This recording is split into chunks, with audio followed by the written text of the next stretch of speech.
Welcome back to Divya's kitchen. ഇന്ന് ഞാൻ വന്നിരിക്കുന്നത് ഒരു കണ്ണിമാങ്ങ അച്ചാറിൻ്റെ റെസിപ്പി ആയിട്ടാണ് കേട്ടോ. അപ്പോൾ കുറേ ദിവസമായി വീഡിയോ ഇട്ടിട്ട്, അപ്പോൾ ഇന്നത്തെ വീഡിയോ കണ്ടിട്ട് എല്ലാവരും സപ്പോർട്ട് ചെയ്യണേ. അപ്പോൾ ഇപ്പോൾ മാങ്ങാക്കാലം ആയതുകൊണ്ട് ഇഷ്ടം പോലെ കണ്ണിമാങ്ങ കിട്ടാണ്ട് കേട്ടോ. അപ്പോൾ ഇതാ കണ്ണിമാങ്ങയൊക്കെ ഞാൻ അരിഞ്ഞെടുത്തിട്ടുണ്ട്. തൊലിയൊന്നും കളയാതെ കുറച്ച് വലുതാക്കി തന്നെയാണ് അരിഞ്ഞിട്ടുള്ളത് കേട്ടോ. ഇനി അതിലേക്ക് കുറച്ച് മഞ്ഞൾപ്പൊടിയും കുറച്ച് ഉപ്പും ചേർത്തിട്ട് നന്നായിട്ടൊന്ന് കൈ വെച്ചിട്ട് തിരുമ്മി വെക്കണേ. എന്നിട്ട് 1 മണിക്കൂറോ അരമണിക്കൂറോ ഒക്കെ ഒന്ന് റെസ്റ്റിന് വെക്കണം. ആ മാങ്ങയിൽ കുറച്ച് വെള്ളമൊക്കെ ഒന്ന് ഇറങ്ങി വരാണ്ട്. അപ്പോൾ ഒരു അരമണിക്കൂർ മിനിമം വെച്ച് കൊടുക്കാം കേട്ടോ. അപ്പോൾ നമ്മൾ മാങ്ങ അച്ചാറിടുമ്പോൾ ശ്രദ്ധിക്കേണ്ട കാര്യം എന്ന് പറഞ്ഞാൽ, നമ്മൾ മാങ്ങ കഴുകി കഴിഞ്ഞാൽ അത് ഉണങ്ങിയ തുണി വെച്ചിട്ട് നന്നായിട്ട് തുടച്ചെടുക്കണം കേട്ടോ. അതുപോലെ ഈ ഒരു അച്ചാറിന് വേണ്ടി ഉപയോഗിക്കുന്ന പാത്രങ്ങളിലൊന്നും ഒട്ടും വെള്ളമയം ഉണ്ടാവരുത്.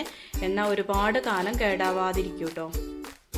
അപ്പോൾ ഇതാ അതൊക്കെ അവിടെ തിരുമ്മി വെച്ചിട്ടുണ്ട്. ആ ഒരു സമയം കൊണ്ട് നമുക്ക് കുറച്ച് കടുകും ഉലുവയും കൂടി ഒന്ന് വറുത്തെടുക്കുന്നുണ്ട്.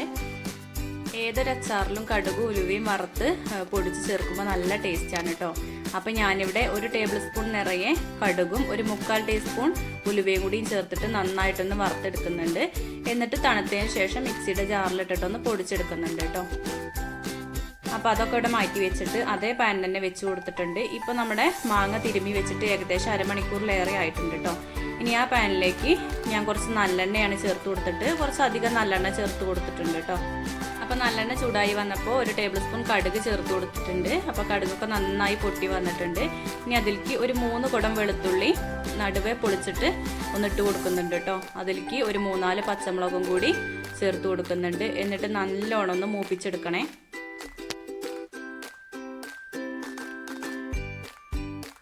അപ്പോൾ ഇതാ പച്ചമുളകും വെളുത്തുള്ളിയൊക്കെ നന്നായിട്ട് മൂത്ത് കിട്ടിയിട്ടുണ്ട്.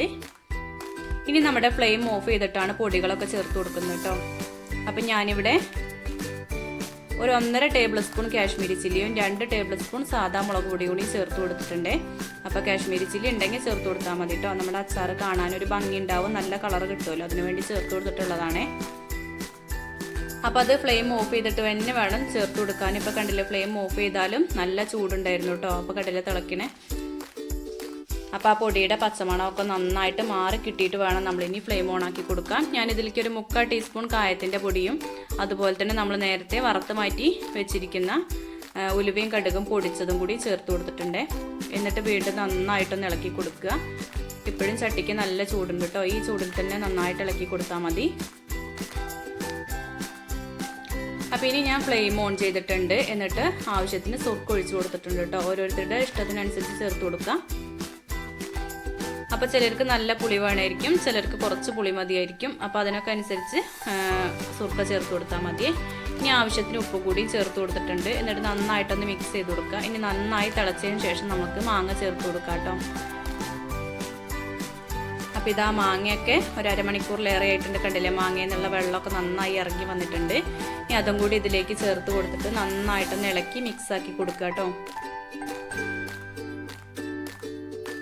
അപ്പോൾ ഇപ്പോൾ ഫ്ലെയിം ഞാൻ കുറച്ച് വെച്ചിട്ടുണ്ട് കേട്ടോ.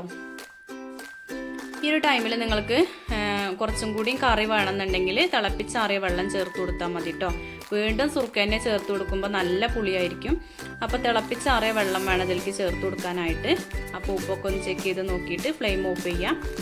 അപ്പോൾ ഇതിൽ കുറച്ച് ഉപ്പിൻ്റെ കുറവുണ്ടായതുകൊണ്ട് വീണ്ടും ഞാൻ കുറച്ചുകൂടി ഉപ്പ് ചേർത്തിട്ട് നന്നായിട്ടൊന്ന് മിക്സ് ചെയ്ത് കൊടുക്കുന്നുണ്ട് കേട്ടോ. അച്ചാറായിരിക്കുമ്പോൾ നല്ലോണം ഉപ്പ് വേണമല്ലോ. അപ്പോൾ വീണ്ടും ഉപ്പ് ചേർത്ത് കൊടുത്തിട്ട് നന്നായിട്ടൊന്ന് മിക്സ് ചെയ്തിട്ട് ഫ്ലെയിം ഓഫ് ചെയ്ത് കൊടുക്കുന്നുണ്ട്. അപ്പോൾ ഇത്രയേ ഉള്ളൂ മാങ്ങാച്ചാറിൻ്റെ റെസിപ്പി. എല്ലാവർക്കും ഇഷ്ടപ്പെട്ടെന്ന് വിചാരിക്കുന്നു. ഇഷ്ടപ്പെട്ടു എങ്കിൽ ലൈക്ക് ചെയ്യാനും ഷെയർ ചെയ്യാനും നിങ്ങളുടെ അഭിപ്രായങ്ങൾ കമൻ്റായിട്ട് അറിയിക്കാനും മറന്നു പോകരുതേ. അപ്പോൾ ഈ ഒരു അച്ചാർ ഒരു ഗ്ലാസ് ബോട്ടിലാക്കിയിട്ട് തണുത്തതിന് ശേഷം ഗ്ലാസ് ബോട്ടിലാക്കിയിട്ട് വെച്ചിട്ടുണ്ടെങ്കിൽ ഒരുപാട് നാൾ കേടാവാതിരിക്കും കേട്ടോ. Thank you.